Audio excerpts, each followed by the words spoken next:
I'd like to talk about a very simple and typical company structure where we have a US dollar functional parent company that has multiple foreign subsidiaries that are local currency functional.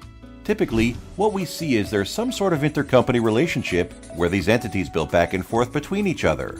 Each one of these entities may have exposure to transactions that are not in their functional currency.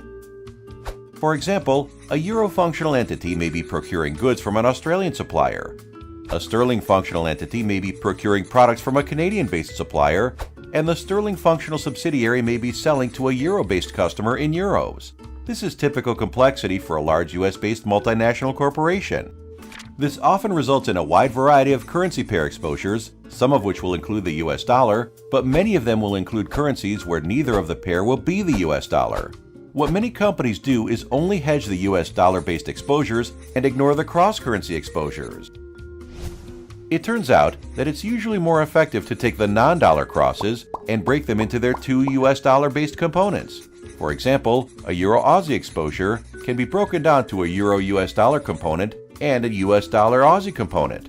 The Euro-dollar exposure can then be added to or netted against the existing dollar-Euro exposure. Likewise, with the US dollar-Aussie exposure, adding to or netted against the existing Aussie-US dollar exposure. What are the benefits of performing this exercise? The first benefit is less trading.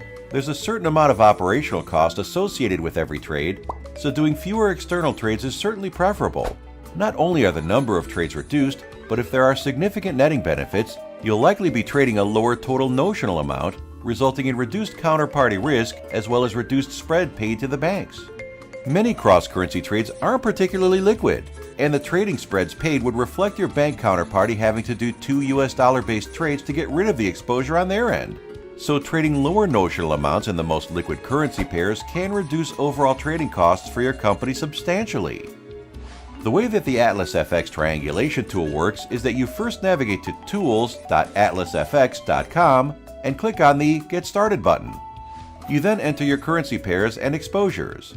You can cut and paste these using Ctrl+V directly from an Excel spreadsheet, which I'm going to do in the example here. You could type them in as well, but be sure not to type in commas in the exposure column. You'll need to add your name, company email, and your phone number. Then hit the Calculate button, and you will receive a confirmation email with a link to your calculation.